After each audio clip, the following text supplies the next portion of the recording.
Podcast Bichos Tagarelas. Com Fábio Marçal e Ricardo Weg e gente convidada. Está no ar mais um Bichos Tagarelas, quarta-feira, dia 5 de junho de 2024, dia de pagar contas. E a reforma quer antecipar a cobrança de imposto na cobrança e venda de imóveis. Investimento tem a maior alta desde 2021, uma bela notícia. PIB sobe então 0,8% no trimestre e Lula fala em rumo certo.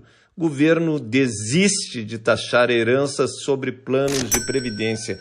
Isso pegava bem a classe média.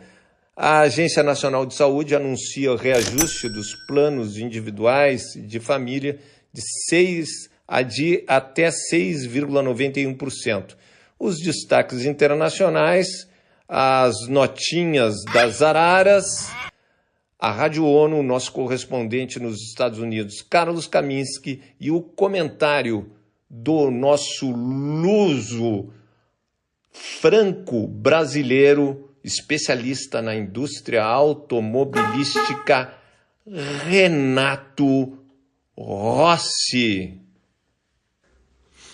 A pedido dos prefeitos, o Ministério da Fazenda propôs antecipar a cobrança do imposto sobre transmissão de bens imóveis, um tributo municipal e do Distrito Federal. Eu vou falar como você, e como o Fábio Marçal, e como quem vai comprar um imóvel vai ter que fazer. O que é a cobrança? Ocorre sempre após a assinatura do contrato de compra e venda, que lá no cartório, onde ocorre a transferência. Agora você vai ter que pagar antes. É brincadeira, né? Você não terá uma segurança absoluta nesse negócio. E se acontece uma coisa, você pagou para o governo e depois você vai buscar do governo, é uma coisa extremamente difícil. E a Agência Nacional de Saúde anunciou terça-feira um índice máximo, e claro que as operadoras vão utilizar, de 6,91% no reajuste anual dos planos de saúde individuais e familiares no país. Você está ferrado de novo. As operadoras, elas começaram a cancelar de forma unilateral os planos de saúde, e agora o que a gente vê, o que nós estamos vendo, é que depois de pressão do governo e do Congresso Nacional, elas voltaram atrás, mas voltaram com esse, diríamos, aumento salgado. É assim que funciona na vida. E o primeiro semestre, a economia brasileira voltou a crescer no primeiro trimestre de 2024, após 2 trimestres de resultados próximos de zero. Essa é a boa notícia. O PIB do Brasil avançou 0,8% em relação ao trimestre anterior, segundo dados do IBGE divulgados nesta terça-feira. Ante o mesmo período de 2023, houve um avanço de 2,5%. O PIB acumula uma alta de 2,5% em 4 trimestres. As projeções coletadas pela agência Bloomberg mostravam a expectativa de crescimento de 0,7% no período em relação ao trimestre imediatamente anterior, a de 2,3% na comparação anual. O começo de 2023 foi marcado pela continuação da melhora do mercado de trabalho e pelas antecipações dos pagamentos de precatórios e do 13º para os beneficiários do INSS. Quando entra dinheiro novo na economia, a economia roda e a economia cresce. Então, essa é a fórmula que jamais podemos esquecer, né? Isso é importante. E também o governo resolveu desistir daquele imposto. Vocês lembram que teria um imposto justamente sobre a herança daqueles planos de previdência privada, o PGBL e o VGBL. As regras gerais para taxação via imposto e doação tinham sido incluídas no segundo projeto de lei da reforma tributária. O governo viu que a repercussão foi extremamente negativa na classe média e resolveu desistir. O que é negativa? Você entra numa regra que, vamos dizer, os seus herdeiros não terão que pagar imposto nessa contribuição, nessa criação desse fundo, que você ajuda esse fundo, esses fundos de previdência, o PGBL e VGBL. No meu caso, eu tenho o Banco do Brasil. E a regra era que os meus herdeiros não pagassem imposto. Daí eles vão ter que pagar imposto. Já tem um imposto de renda, e daí vão ter que pagar mais um imposto de transmissão causa-mortes e doação. Ou seja, vai a metade, tu já paga o imposto de renda, mais isso, mais aquilo. É mudança de regra. Quando o jogo está em andamento, é uma vergonha. E vamos às notinhas das araras, a sua agenda do dia. O presidente Lula vai à cerimônia que celebra o Dia Mundial do Meio Ambiente. Alckmin e ministros reúnem-se com empresários e autoridades na China. É bom lembrar ali que é a famosa COSBAN. Então a China quer vender e o Brasil também quer vender. Mas falando em China, o Senado vota o projeto de lei do Mover, que é para beneficiar a indústria automobilística, e lá dentro tem a taxação de comprinhas em sites chineses, principalmente, de até $50. Então seria 20% e acima de $50, 60%. Isso aí é uma polêmica, porque a indústria brasileira fala que quebra se não tiver essa cobrança de imposto. E é aquilo, né? Nós acabamos gerando empregos aonde? Na China. E o Supremo Tribunal Federal deve julgar ainda nesta semana o uso de banheiros masculinos e femininos para pessoas trans. O caso, celeridade da justiça, está na corte há uma década.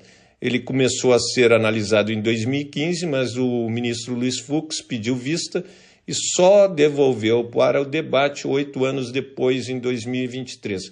Para viajar para o exterior, está todo mundo sempre viajando e sempre tem tempo.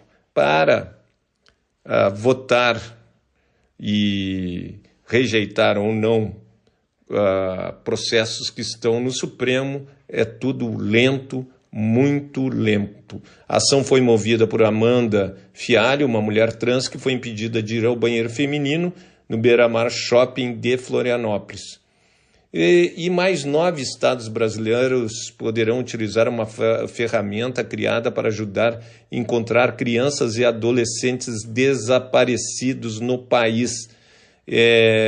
A iniciativa é fruto de uma parceria com o Ministério da Justiça, com a empresa de tecnologia Meta. Como é que funciona? A ferramenta funciona a partir de um alerta enviado no Instagram e no Facebook para internautas que estejam em raio de 160 quilômetros do local do desaparecimento.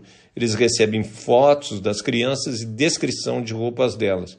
Então, vamos ver se isso Piauí, Acre, Espírito Santo, Paraná, Rio Grande do Norte, Santa Catarina, Amapá, Rio Grande do Sul, Pernambuco, aderiram ao protocolo.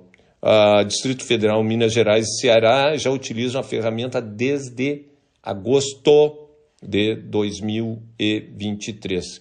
O Ministério diz que já houve um caso solucionado com o auxílio da novidade de uma criança de 2 meses que foi devolvida à mãe no Ceará. E um relatório elaborado pela Defesa da União, a Defensoria Pública da União, aponta que, passados um mês desde o início da tragédia que assola o Rio Grande do Sul, o acesso a benefícios sociais ainda é custoso e, por vezes, impraticável para muitas das vítimas. Segundo a DPU, apenas 5.268, ou 23%, das 22.616 famílias elegíveis para receber o Bolsa Família ingressaram de fato no programa e estão recebendo os recursos. O problema é o seguinte, é tudo digital. E daí o cara perdeu tudo. Perdeu tudo. Não tem aparelho de celular, não tem nada, não tem nem internet, não tem nada. Não, só pode ser via digital. Ah, é brincadeira, dá nojo disso. E daí fica ali a pessoa mendigando ou pegando filas gigantescas para tentar que alguém ajude eles a fazerem aquilo. Olha, se esse pessoal precisa, esse pessoal vai ter rede celular para... é brincadeira, eu fico indignado com isso. E você sabe, falando de indignação, o Flávio Bolsonaro, que é o relator daquela proposta de privatização das praias, diz que o governo vai arrecadar 184 bilhões. Eu não quero saber se o governo vai arrecadar, porque os governos arrecadam e te dão nada. O que eu quero é que ir para a praia, eu ter acesso à praia, não ter um cantinho da praia, como é nos Estados Unidos. Você pega o pior da praia ali, nós vamos pegar o esgoto, ficar ali no esgoto que ninguém quer, e daí é onde sai o esgoto dos grandes hotéis e tal, é onde você vai ficar. Se você é a favor, pronto, fique a favor, porque você é a favor dessas porcarias, que fique a favor. Mas eu não vou. O Flávio que se dane com essa sua proposta. E falando em proposta, essa dos $50, né, a gente vai ver o que vai acontecer da taxação dos $50, porque o relator falou que não vai botar, né, o Rodrigo Cunha, do Podemos de Alagoas, não vou colocar na votação, só vou colocar o mover, mas todo mundo já avisou, se não tiver o mover não aprova. Só que eu duvido o dó que o mover não será aprovado. É aquele programa do governo que incentiva a descarbonização, né, da indústria automobilística com uma série de benefícios. Ainda os nossos carros, com exceção desses chineses que estão entrando elétricos, os nossos carros são da idade da pedra, e o Renato Rossi sabe e explica sempre para nós. Nós não temos a qualidade, vamos dizer, de um automóvel Volkswagen europeu. O nosso é como se fosse de terceira categoria. E nas outras indústrias também, né? É bom lembrar que nas outras indústrias ocorre isso. O STF deve marcar o julgamento para aquela descriminalização do porte de maconha, só que tem um projeto, uma proposta de emenda constitucional que criminaliza qualquer porte e posse de todas as drogas. Então, se aprovado isso, eu acho que a questão do Supremo, porque daí está na Constituição, resta saber se é constitucional ou não é constitucional. Sempre aquela briga, né, para lá e para cá, e ninguém sabe a definição disso. Então, vamos ver como se portam hoje as votações. O governador Eduardo Leite tentando aqui mais recursos para o Estado nessa tragédia do Estado do Rio Grande do Sul, que vai demorar anos para resolver aquelas questões. Mas o que a gente quer é gestão de recursos e recursos com celeridade. Vamos ver se isso realmente acontece. E vamos aos destaques da imprensa internacional. Washington Post. Comitê recomenda que a FDA rejeite o uso de MDMA para tratar estresse pós-traumático.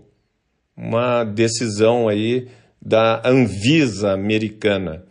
Wall Street Journal. Nova Bolsa do Texas ameaça domínio de Nova York. A Bolsa de Nova York com concorrente agora na Bolsa do Texas. Clarim, oposição sanciona a nova fórmula de aumento das aposentadorias e governo avisa que vetará. E o país, partidos estabelecem novas regras para financiamento de campanhas. E o país no Uruguai. Le Monde, líderes mundiais iniciam comemoração do desembarque da Normandia. The Guardian, trabalhistas e conservadores fazem debate tenso na TV. Financial Times, Gazprom foi gravemente prejudicada pela guerra da Ucrânia, diz relatório. E o presidente americano Biden disse que há todas as razões para as pessoas acharem que o premier israelense esteja prolongando a guerra em Gaza para se manter no poder. A declaração se deu em entrevista à revista Time. A fala de Biden pegou mal. O governo israelense acusou o presidente de se desviar das normas diplomáticas. O norte-americano tentou amenizar a situação e afirmou que Netanyahu só está tentando resolver um problema sério. Netanyahu disse que Biden não explicou todos os detalhes da proposta americana. Segundo o premier israelense, o plano de cessar-fogo permite ao país cumprir todos os objetivos de guerra, o que incluiria a eliminação do Hamas. Eliminar o Hamas é praticamente eliminar a Palestina. Então,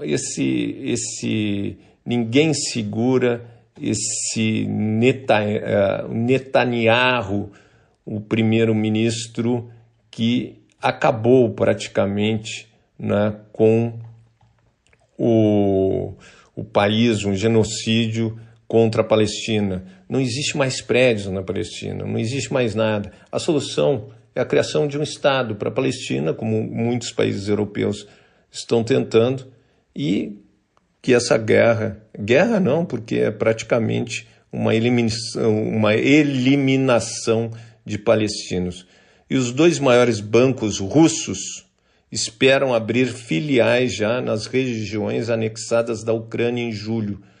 Olha só, isso aí pode acontecer. E o primeiro-ministro Modi da Índia deve assegurar seu terceiro mandato à frente do país.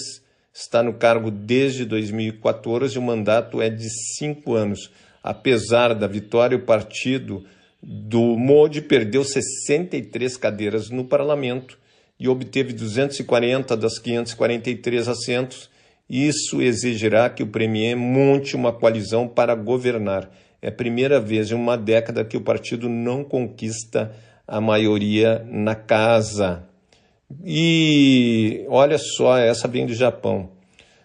O Japão lançará um aplicativo de namoro. A iniciativa faz parte dos esforços do governo para aumentar a taxa de natalidade nacional. Os usuários serão obrigados a enviar uma documentação que comprove que são legalmente solteiros, assinar uma carta declarando que estão dispostos a se casar. O aplicativo deve ser lançado ainda este ano. Então, um aplicativo de casório. É brincadeira, mas lá parece que os japoneses preferem ficar na frente do computador do que namorar. Isso a gente não tem dúvida. E vamos à nossa parceira Rádio ONU, diretamente de Nova York. Neste Dia Mundial do Meio Ambiente, o Museu Americano de História Natural, em Nova York, acolhe a celebração com representantes internacionais, incluindo o secretário-geral das Nações Unidas, Antônio Guterres. O lema das celebrações deste 5 de junho é Restauração de Terras, Desertificação e Resiliência à Seca. O chefe da ONU deve apresentar o discurso especial Um Momento da Verdade sobre a Ação Climática. Entre as dezenas de participantes estará seu enviado especial para Ambição e Soluções Climáticas, Michael Bloomberg. Antônio Guterres deve sublinhar os riscos atualmente enfrentados por líderes empresariais e nacionais, particularmente dos integrantes do grupo G7 e G20, que agregam economias mais desenvolvidas do mundo. Segundo as Nações Unidas, as medidas para limitar o aquecimento global a 1,5 graus Celsius, proteger as pessoas e a natureza, devem ser implementadas nos próximos 18 meses para manter oportunidades de um futuro habitável para a humanidade. Da ONU News em Nova York, Ana Paula Loureiro. As Nações Unidas celebram o Dia Mundial do Meio Ambiente neste 5 de junho, com o tema Restauração de Terras, Desertificação e Resiliência à Seca. De acordo com a Convenção das Nações Unidas de Combate à Desertificação, até 40% das terras do planeta estão degradadas, afetando diretamente metade da população mundial. O número e a duração das secas aumentaram em 29% desde 2000 E sem uma ação urgente, as secas podem afetar mais de 3/4 da população mundial até 2050. A restauração de terras é um pilar fundamental da década das Nações Unidas para a restauração de ecossistemas, que vai até 2030 e faz um apelo para a proteção e revitalização de ecossistemas em todo o mundo, fundamental para atingir os Objetivos de Desenvolvimento Sustentável. É por isso que o Dia Mundial do Meio Ambiente de 2024 se concentra na restauração da terra, na interrupção da desertificação e no desenvolvimento da resistência à seca. Em mensagem para a data, o secretário-geral da ONU, Antônio Guterres, afirma que um coquetel tóxico de poluição, caos climático e dizimação da biodiversidade está transformando terras saudáveis em desertos e ecossistemas prósperos em zonas mortas. Guterres alerta que florestas e pastagens estão sendo aniquiladas, resultando em menos força da terra para apoiar ecossistemas, agricultura e comunidades.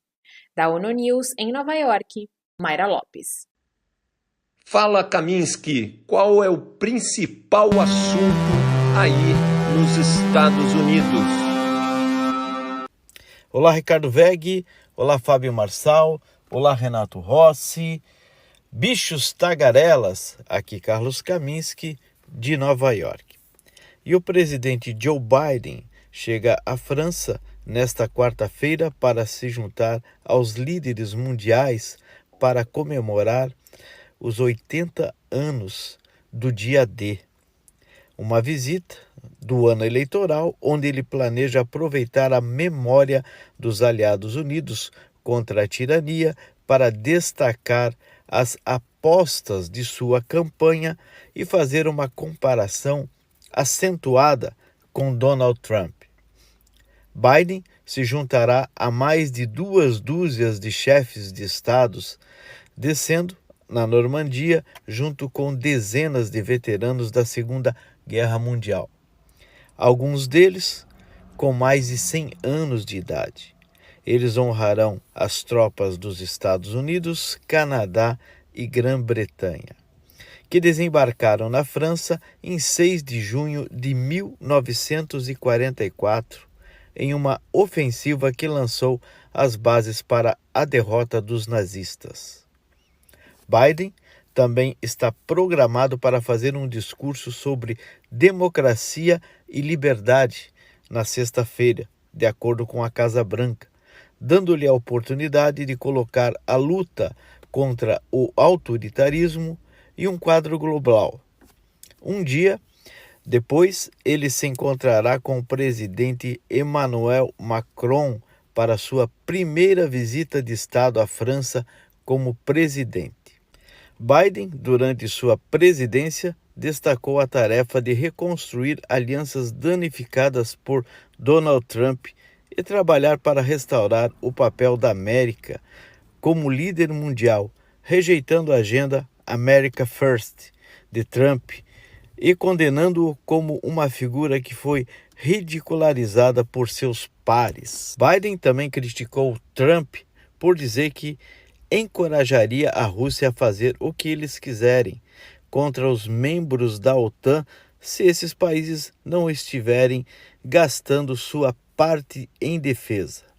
E ele alertou que Trump daria uma mão mais livre a líderes autoritários, incluindo o presidente russo Vladimir Putin, que invadiu a Ucrânia há mais de 2 anos. Mas quando Biden chega à França, ele está em desacordo com outros líderes ocidentais sobre algumas de suas próprias posições de política externa, especialmente o papel dos Estados Unidos nas conflagrações na Ucrânia e em Gaza. É isso aí, pessoal. Esse foi o destaque da mídia norte-americana nesta quarta-feira. O principal destaque é a viagem do presidente Joe Biden à França para comemorar os 80 anos do desembarque dos aliados na Normandia. Obviamente que esses temas não deixam de trazer, um tom de campanha eleitoral, né? À medida que se aproximam as convenções, já teremos o primeiro debate esse mês entre os candidatos Donald Trump e Joe Biden, e tudo vai se transformando daqui para frente em tema eleitoral, em discussão, em debate eleitoral. Todas as oportunidades que Joe Biden tem para atacar ou alfinetar Donald Trump, através dessa sua agenda, ele vai fazer.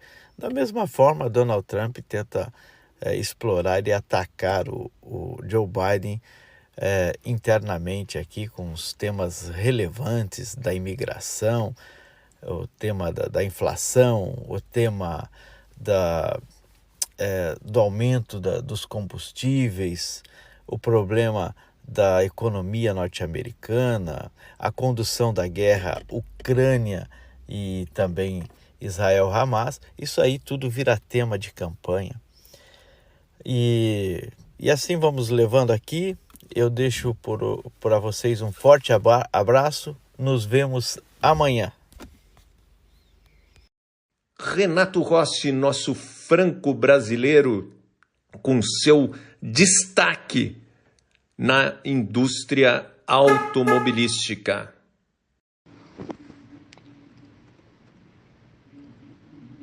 Amigos de Bichos Tagarelas, e através aí do WhatsApp do meu grande amigo Fábio Marçal, profissional altamente qualificado, o Marçal que é aqui que coordena aqui o Bichos Tagarelas, e eu estava vendo que a China, o Brasil se tornou o maior mercado para exportações da China. Bom, eu não sei se essa notícia é para deixar alguém feliz ou deixar alguém infeliz. Mas nós aqui no Rio Grande do Sul estamos vivendo uma vida paralela no Brasil, com uma crise tremenda. As notícias são as piores possíveis, a perda de bilhões de reais que terão que ser empregados para a reconstrução do Estado, o número de mortos aumentando a cada dia, há talvez centenas de pessoas soterradas nas cidades do interior do Rio Grande do Sul, inclusive especialistas em salvamento, gente muito escolada em desastres pelo mundo, definiram esse desastre do Rio Grande do Sul como uma das piores coisas que eles viram, um dos piores desastres que esses especialistas acompanharam no mundo. Olha, gente que teve no Haiti, gente que teve em terremotos pelo mundo, avalanches, enchentes, fogo. E esses socorristas, que são muitos deles do Exército Brasileiro, mas também pertencem a organizações internacionais, gente muito experiente, as declarações e os depoimentos dessas pessoas são estarrecedores, né? Para gente tão experiente em salvamento, achar e definir o Rio Grande do Sul como uma tragédia que eles ainda poucas vezes tinham visto no mundo, principalmente a destruição total das cidades do interior do Rio Grande do Sul. Então é uma coisa realmente por demais triste. Bom, aí eu volto ao ponto inicial, né? Eu disse que não sei se essa notícia, como nós estamos nessa situação agora tão difícil aqui, se é uma notícia para nos alegrar ou para nos deixar mais felizes, ou uma notícia que não tem uma grande importância, a China nos ter agora o Brasil como maior mercado de exportação. Bom, esse assunto, eu acho que esse tema deve ser dissecado, né? E não pode ser jogado assim sem contextualizá-lo, né? Aí o meu lado de cara que estudou ciências sociais, ele se manifesta. Ou você contextualiza tudo, ou então não fala nada, porque senão vira fake news, né? E a contextualização desse tema, ela é muito complexa. Uma série de fatores, né? A China produziu demais carros elétricos a partir de 2022 e principalmente 2023. A China lidou com problemas geopolíticos, a China lidou com problemas sérios de transportes, por exemplo, os navios que não passavam com os produtos chineses que eram desviados ali na parte onde os Houthis estavam atacando, não chegavam até o canal de Suez, para poderem ser exportados, por exemplo, para mercados da América Latina. Agora essa crise mais ou menos foi superada, por isso há um fluxo bem maior desses navios roll-on, roll-in, que são navios que transportam 10 mil carros ou mais, navios grandiosos. Aliás, um dos maiores impactos que eu tive na minha vida, que eu estava gravando uma matéria jornalística do lançamento do Cardian, quando ele foi apresentado à imprensa ali no Museu do Amanhã, no Rio de Janeiro, bem ali, que se tem uma visão magnífica da Baía de Guanabara, numa parte traseira do museu, é uma parte que dá para o mar, muito ampla. Ali tinham vários Cardians estacionados e ali era para a imprensa trabalhar com os carros, quer dizer, com as equipes de televisão, essa coisa toda. Eu estava lá gravando, quando de repente eu vejo algo monumental se aproximando num canal que existe ao lado dessa área, desse pátio traseiro do Museu do Amanhã, que é uma área muito ampla e serve para exposições, serve para festa. De repente vem uma coisa monstruosa. Era justamente um desses navios roll-on, roll-in da China. Ali estavam, não sei quantos mil carros estavam chegando para o Porto do Rio de Janeiro. Foi uma visão até magnífica ver um monstro daquele, um monstro marítimo, né, trafegando muito lentamente para ter acesso ao porto por um dos acessos que ali passa justamente do lado ali do Museu do Amanhã. E aí as montadoras chinesas estão com pepino nas mãos, né? Porque elas estão, por um lado, elas querem exportar o excedente de produção, que está lá estacionado nos pátios das montadoras pela China, são milhões de veículos.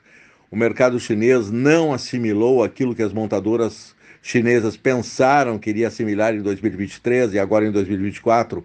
O mercado chinês também está bastante encolhido em termos de consumo de veículos. E esse excedente de produção tem que achar mercados no mundo.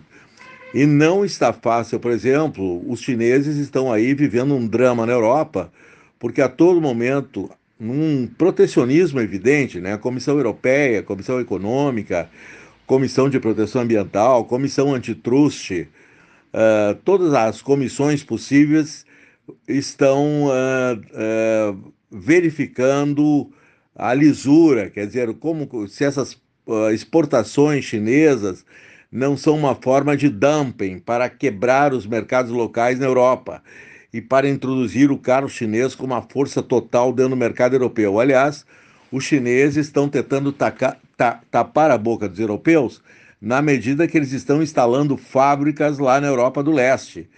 Já tem uma fábrica da BYD sendo finalizada na Polônia, outra fábrica em República Tcheca e por aí vai. Por quê? Porque os países da Europa do Leste ainda têm uma mão de obra qualificada, mas muito mais barata que tem uma Alemanha, que tem uma França, que tem uma Itália. O preço da mão de obra na Itália, então, com aqueles sindicatos poderosos, né? Sempre foram dominados os sindicatos da Itália pelo Partido Comunista, né? E os comunistas estavam sempre dando umas estiletadas nos capitalistas, que pediam sempre mais e mais e mais. Os salários da indústria automobilística italiana são talvez os maiores do mundo, comparáveis só com os salários pagos pelos alemães, pelas indústrias automobilísticas alemães, que nunca se preocuparam com esses salários, que eles tinham domínio mundial.